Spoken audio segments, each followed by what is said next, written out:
The valley woke slowly each morning, wrapped in mist like an old blanket. Somewhere in the middle of it lived old Lee, a farmer with hands rough as tree bark and eyes gentle as spring water.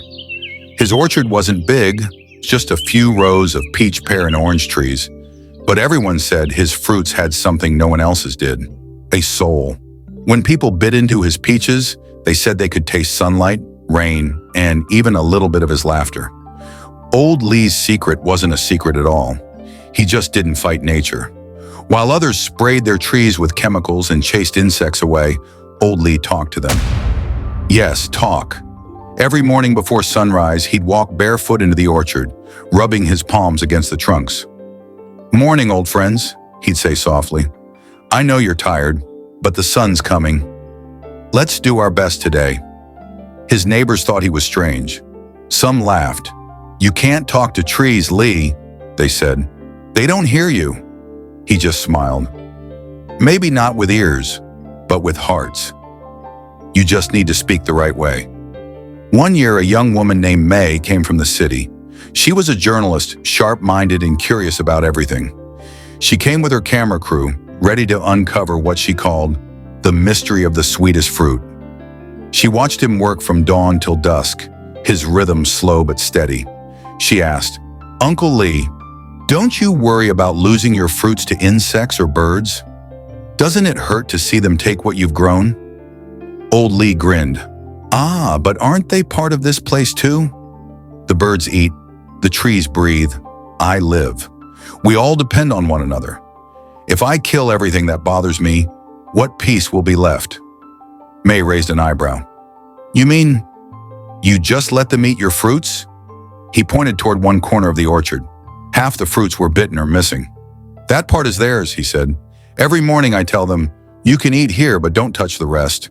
It works. They keep their word," May laughed. "You actually believe that?" Old Lee winked. "Belief is what makes the world move, young lady." You'll see that night the weather changed. Clouds rolled in thick and black. The valley shook with thunder. Rain poured down like buckets. The wind howled through the trees. May and her team sheltered in a nearby hut, terrified. By morning, every field nearby was wrecked, flooded or broken by the wind. But when they reached Old Lee's orchard, it stood firm. Not a single tree had fallen. The soil was damp but alive, roots deep and strong. May's mouth fell open. How did you do this?" Old Lee bent down and touched the wet soil. "When you respect the earth, it remembers you. I never force it to give more than it can. I never poison its helpers. So when trouble comes, it holds me up." For a moment, no one said a word. The morning air smelled of mud and peaches.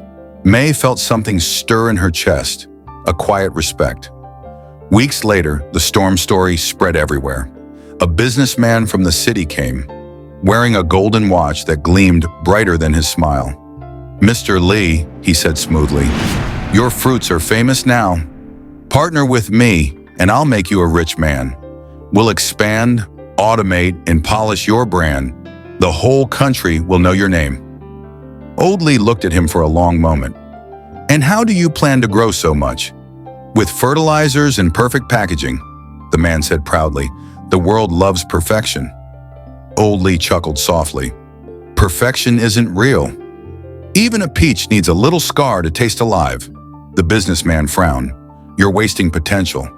"Maybe," said Old Lee, "but I'm not wasting peace." The man left, frustrated, muttering that kindness doesn't pay bills. But Old Lee didn't mind. He had enough.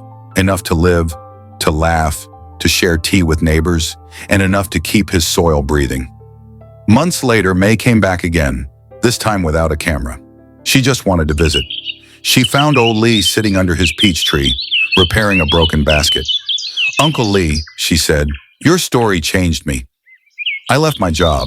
I bought a small piece of land outside the city. I want to grow like you do." Old Lee looked up, surprised, then smiled. "Ah, so the city flower wants to touch the soil now?" She laughed. "Maybe the soil wants to touch me." He handed her a small seed. "Then start with this. Don't rush it. Water it, talk to it, be patient. You'll see. It'll answer you one day." She held the seed carefully, almost afraid to breathe. Do you think I can do it? Old Lee leaned back, eyes half closed in the sunlight. The land teaches everyone, if you listen long enough. The breeze rustled through the orchard, making the leaves shimmer like tiny green bells. Birds fluttered across the branches, chirping as if they understood every word. For a while, they both sat in silence. No need for more talk. Just the sound of life moving gently all around them. And somewhere, deep in that soil, the seed in May's hand was already waiting.